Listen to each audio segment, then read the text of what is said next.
All right, we're live. All right, everybody, welcome to the Crypto Mining Tools podcast. Here with your co-host Ethan. Hey, everybody. And we have our special guest, Girl Gone Crypto. I've been wanting to get a female on our podcast for a long time, and you are actually the first female to be on our podcast. So, No congratulations. way. That's Yeah. awesome. Well, thanks guys for having me on. I'm really excited. Yeah. Now, Girl Gone Crypto. What's your real name? Leah. Are we allowed to know? Yeah, that's fine. I put it out there. It's fine. Okay, It's so a secret. Lee Thompson. Leah Thompson. Yeah. Mhm. Leah. Okay. All right. Awesome. So yeah, we talk a lot about crypto and mining here. And previous guests have talked about, mining pools and some really geeky stuff. But yeah, we just really want to get to know you a little bit and understand your involvement in the blockchain space. And yeah, just have a little conversation here today. So why don't you just tell us a little bit about yourself? Sure. Yeah. So I got involved in the space about 3 years ago, kind of early mid 2017. And so been through all the excitement of the bull run and, seeing the impact of the bear market and what that's all felt like. And so I have kind of an interesting entry point, I would say, into crypto. It involves a ukulele. And so Okay. are you guys familiar with Steam or Steam It? Oh, yeah, A little. absolutely. Yeah. Yep. Okay, so about 3 years ago, I stumbled across it and I had never made content before, but I was like, well, this looks kind of interesting. Maybe I'll try posting a ukulele cover. And I earned like $100 in crypto. And I was like, wow. what is this? It's back when Steam was worth more. Right. Yeah. And so that really just led me down the rabbit hole of then being like, okay, well, why is this worth anything? Now what do I do with it? What is this thing called an Mhm. exchange? I think the really all of those questions that you start to ask once you actually have a little piece of crypto, right? Like once you actually have your first bit, I think that's when some of those questions start to roll out. And so really I've been involved in that community. I mean, it's been big in the crypto news the last month or so with everything. But yeah, still very much involved in that community, have been pretty much every day for the last 3 years. But what's been kind of fun is that really about like 6-7 months ago, I decided that I wanted to maybe start making more content that was crypto related, because before then I'd just been making content on like Steam and DTube and a lot of those dApps that were just music or just kind of random stuff. And what was really funny is that I kept getting requests to speak at crypto conferences because people were following me on Steam, and I was like, no, I don't talk about crypto. So I started traveling around to these conferences, and I just finally was like, you know what? All signs are pointing towards go make crypto content, Leah. And so I decided to start doing that about 6-7 months ago. That's really awesome. That's really awesome. What do you think can be done in the industry to help encourage more people like yourself to not only adopt but evangelize about what cryptocurrency is? And let me put it another way. For me personally, when I talk to people about it, like there's this huge learning curve. Like they just can't get their mind around, it's money. It's a digital currency. Well, what's that? I've got currency in my pocket. So what advice can you give? That's a great question, because like even some of my friends that I have conversations with like all the time, they've even asked me, they're like, so are you making real money or just crypto? And I'm like, oh my gosh. I was like, and so there's definitely a learning curve in terms of people just kind of understanding why it's valuable and the fact that it actually is. And it's not just some weird internet nerd money, but that it, actually is an asset class that Absolutely. people should very much be taking seriously, especially right now in our, kind of turbulent economic situation. Hard sound money, things like gold, things like crypto, or people I think are starting to look at a little bit more because they're realizing that, maybe their fiat currency printing all these trillions of dollars is maybe going to have an impact. Oh, yeah. So Real money. Yeah. So in terms of I think your original question was just, like tips or advice for maybe talking with people about that. I generally like to start with just kind of pointing out the fact that they're already used to transacting Right. digitally. Like that's Yeah. something that's already quite common in their life. And then I actually do talk about gold in the conversation a little bit because I think that helps Mhm. them realize like the difference between a deflationary and inflationary currency, and the difference between having, limited supplies and how that can help generate value. So I will talk about gold and like, hey, you can only Yeah. mine so much gold or diamonds or things. See, And that, when yeah. when I start to talk about like appreciation, Mm. depreciation, valuation, that's when their eyes just glaze over and like I completely lose it. Like people don't understand that money is a representation of value. It's fundamentally an accounting system of Mm. value. And that value is its beauty is in the eye of the beholder. It can change and it's always changing. It's always in flux. And when I try to help people understand this, that's when they just and I just completely lose them. But you're absolutely right. Right now, and this is just pure truth. I have developers that are working in a foreign country. Their foreign country is completely shut down. Their banks are shut down.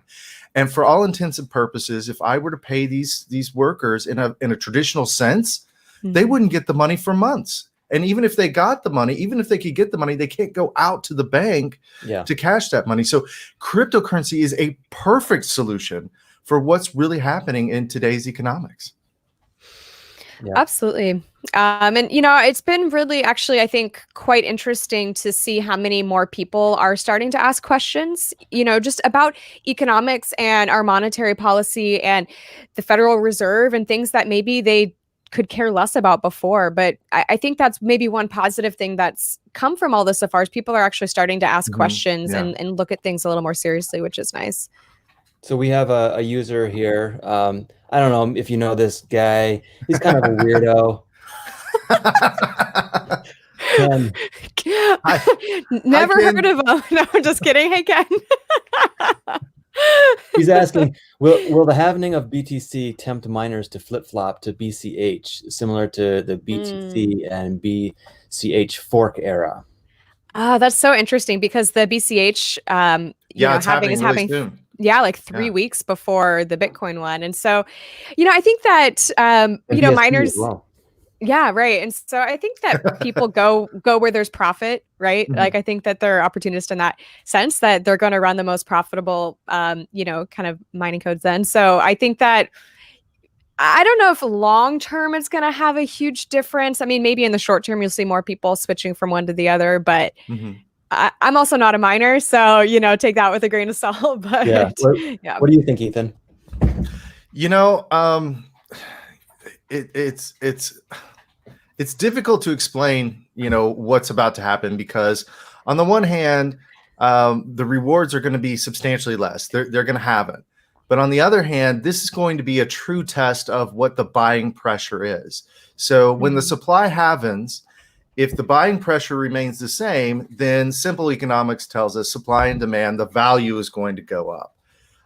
What remains to be seen, though, is the truth of that buying pressure. So if that buying pressure is actually, what it is today, and it remains at what it is today, then, by all means, simple, basic economics 101 is going to tell us that the value is going to shoot up substantially. And, I would say at least half, well, not half, I would say at least double in value to match the supply and demand rules. But oftentimes we can see it go, a percentage way above beyond that. What are your thoughts, Leah? One thing that actually I was going to mention in this conversation that I think that the people who watch this podcast might enjoy as well is I'm working on an interview video series with Tech with Catalina. I don't know if you know her. She's one of the biggest Spanish-speaking crypto YouTubers, but she's got an English-speaking channel as well. And so we're actually going to be interviewing a variety of some of the top mining pool and different people and ask them all the same questions about the halving and see Sure. how different their responses are and kind of mash it all together. So so just kind of mentioning that I'm excited personally just to get to talk with some of these people and hear their thoughts on all of that, because I have friends that are miners, but I'm not a miner myself. And so I think it's really interesting, like, especially, you were just talking, Ethan, about kind of the profitability and like the different areas of that. Like, is this going to be something that is now harder or easier for kind of newer miners to get into the space and turn a profit? That's kind of something I'm curious about as well. So yeah, I think it's going to be interesting to see, as we kind of roll through this and see what happens. But I definitely think that it's going to be interesting for the mining community. It's going to shake, a lot of things up and kind of open some new opportunities for different people too. So Rico Liberty Report is saying, I wonder who they are interviewing. Hello. But yeah, well, that's awesome. So yeah, like you said earlier, it's all about just getting into this and having your first experience. And for you, you received a little bit of crypto, and you said it was the Steam token. Steam it. Yeah. Steam it. Mm-hmm. Yeah. Yeah. So it's just a very interesting. Everybody has their own story. Ethan, what was yours? How did you first get into that? What was your first coin? Well, I mean, I'd followed it since inception. I've always kind of been what I call a technologist, a nerd, a geek, whatever. And my first take on it was that, okay, good idea, but until it gets mass adoption, I'm not really going to get involved in it. I'm not going to be serious with it.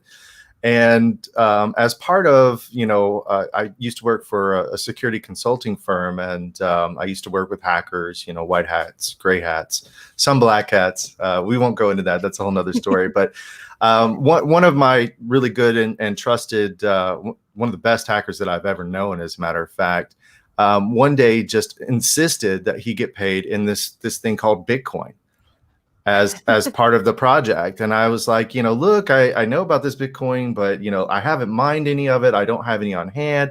And then he put me in contact with this other Russian guy who had it, that I could buy it from him. And so, I sent the money and I bought it, from him, and I ended up paying, this hacker in Bitcoin. And as it turns out, I had 60 Bitcoin left over in the wallet after I paid him. You say 60? 60, okay. 6D. I forgot about it. I think this happened back in, 2011, 2012 or something like that is when this happened. And I forgot about it. And, I've moved and, changed addresses and whatnot. And then rolls in, 2017.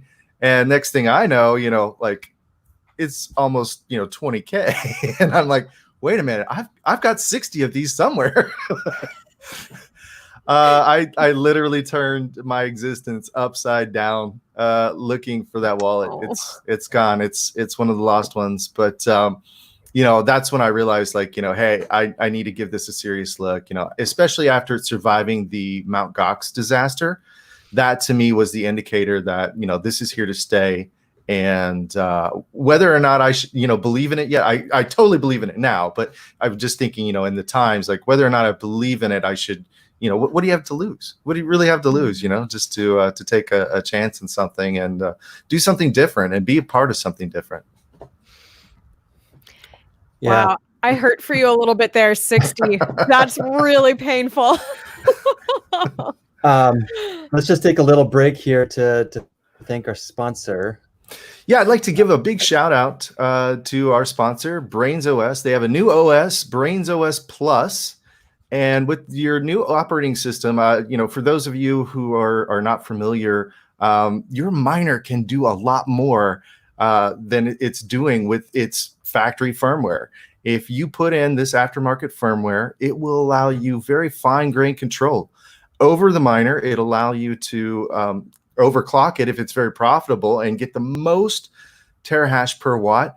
And if your miner's, kind of towards the end of life, if it's, not really being very profitable with the standard firmware, this allows you to tune it down and to get the maximum terahash for as little power usage as possible. Yeah, it's a very 30% better Yeah, very, very powerful system. So this is, kind of the equivalent, we've all heard of jailbreaking. This is the equivalent of jailbreaking your miner. And, if you're not utilizing it, you're really not doing yourself a favor in this industry. You're not maximizing the potential of your hardware. And Brains OS helps you do that. Also, a little known fact is Brains OS is the operator of Slush Pool. And if you utilize Brains OS in your hardware and you mine with Slush Pool, you get 50% off the pool fees. Yeah. So it's just tremendous savings all around. Do yourselves a favor, guys, and unlock your machines. Utilize their full potential. Scott's going to tell you more. Yeah. So like you're saying, with that 50% off, that is for if you're running the Brains OS Plus. And so, at the top of the website here, you see there's the Enterprise Edition and the Community Edition. And so what that means is, and that's like the Brains OS and the Brains OS Plus. That's where that kind of comes in. The Community Edition is open source. The Enterprise Edition isn't. But there's some benefits to running that Enterprise Edition. So yeah, their nomenclature is a little bit weird, but yeah, so that's the difference there between the 2% dev fee versus the 50% off your Slush Pool. You just have to play with it and really figure out which one you want. It's really easy to install, but definitely go to brains-os.com, and that's brains with 2 I's. OS. Yeah, 2 eyes, 1 brain. Yeah, 2 eyes, 1 brain. Awesome. All right, so thanks to Brains and Slush Pool and all that. Absolutely. For telling us a little bit about your firmware here. All right. Back to you, Girl Gone Crypto. Yeah. So, what else are you into? You said you have those the online education series. Was it education or just interviews? Yeah, so I make a variety of different content. Right now, I'm really focused on interviews. I have done some educational material. So I kind of do a mix of interviews, but then also some kind of walkthrough stuff. Because one of the things that I try to always kind of think about is putting my beginner hat, back on and be like, all right, what questions are people going to be asking? Because those were the same questions I was asking. And so I was trying to keep that, close at hand. And even in my interviews, I try to do that as well. Like if I think, hey, someone might not know what that means, like, let's just take a step back and like break things down a little bit. So that's really what I try to focus on, is making crypto feel, I think, more approachable. But I always say in my thing, it's for nerds and normies alike. So, get deep on the details enough that, those that are in the space will really enjoy it, but also not make it overly intimidating for people that are new. So do you have any like metaphors or allegories or whatever they're called, like a really simple way that you like to explain crypto or mining to people? Like, using the word blockchain or have you ever thought I try to stay away from blockchain and getting into those technical details, because that's a whole nother aspect to it. That's like an added benefit. Not only is this a new economic system, but it also has all this other great stuff. But I try to stay away from that in initial conversations. Do you do the same?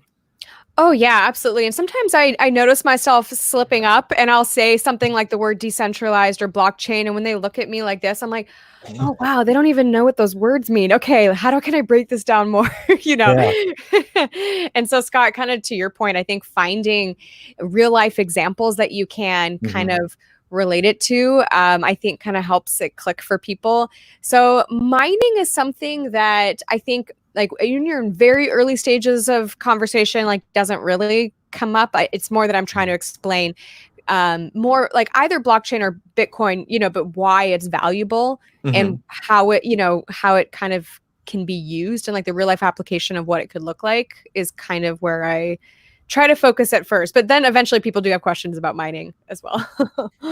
Have you ever taken the approach? Like, I like to take the approach where I first have them explain to me what the current financial system, what is a bank? How does a bank work? What do they know about the bank? What is the Federal Reserve? What does FDIC mean? What are the pitfalls of that? Do you know anybody who's ever had their bank account seized? Have you ever seen anybody go through a divorce and have their assets seized or frozen? All right. And then I asked them the question, so do you believe you really have control over these things if you know by telling me that you don't? And then I go in and I segue into, well, cryptocurrency is completely controlled and regulated by mathematics. It's non-discriminatory. It can't be influenced by an outside. Well, it can, you know, if you're silly with it, it can't be. But as long as you're smart with it, it can't be influenced by an outside party or person or government. You totally have control over it. What you own in your wallet, those 60 Bitcoin are going to be mine forever, by golly, even though I'll never be able to spend them. But you know, that's the way I segue into it. And, you know, I kind of, you know, propose the question, like, what do you really own and what money is really your money? No, that's a good point. So you have to start with the monetary system to really, because most people don't really understand how it works. And so one thing I like to do is I'll pull out a $1 bill and a $20 bill and I'd be like, why are these worth different things? Yeah. They have the same material cost to produce. So why is this one more valuable than this one? And usually people are like, oh, I've never thought about that. And so then you know, and so then I can get into talk about how it's really just an IOU and like why, you know, well then what's backing that? And they're like, well, I don't know. And so it just kind of starts anytime you can find, like, I think a visual, you know, sure, I think absolutely. that helps make the conversation a little more engaging. Yeah, that's why I used to walk around with some of these like Bitcoin physical coins. You know, it was just a piece of cheap metal, but it had some fancy computer looking designs on it. And I'd give it to people and say, this is a Bitcoin. And they'd be like, what? I've never seen one of these before. Right. No, actually, there were a lot of scams going on in the hood. I'm going to let you guys know about this. This really happened. So I used to teach at a school, and I used to kind of teach, you know, students who didn't really have the opportunities in life that, you know, other people could have. And they were at a disadvantage. And they were telling me during the last, you know, big rush, they were like, teacher, I bought me a Bitcoin. And it was like a little chocolate gold foil thing. And I know, I mean, like, I almost broke down in tears. I was like, I hope you didn't pay a lot for it. He's like, no, man, I got a good deal. They only charged me $4,000 for this one. And I'm like, oh my goodness. Like, I have to teach these people, you know, I have to, so we have to also be like very careful about the tangible things. But apparently the guy in the hood that was selling the chocolate gold foil Bitcoins got arrested for doing so. I hope so. Yeah. You know, hopefully not too many people spent their money with them, but you know, that's something we've got to be really careful too. We have to explain very carefully to people that this only exists in a digital format. It doesn't exist in a physical form. Now, we can represent the wallet, you know, the keys to the wallet in a physical form as a, you know, chain of identifiers, you know, alphanumeric characters and whatnot. But other than that, everything else is just recorded, you know, I say in the cloud. You know, the cloud is keeping track of everything, which is another term that I kind of have to bring in, a layman term that, you know, people are now starting to come around to and understand. You know, the cloud is information and data that I don't personally have on me in my possession. But, you know.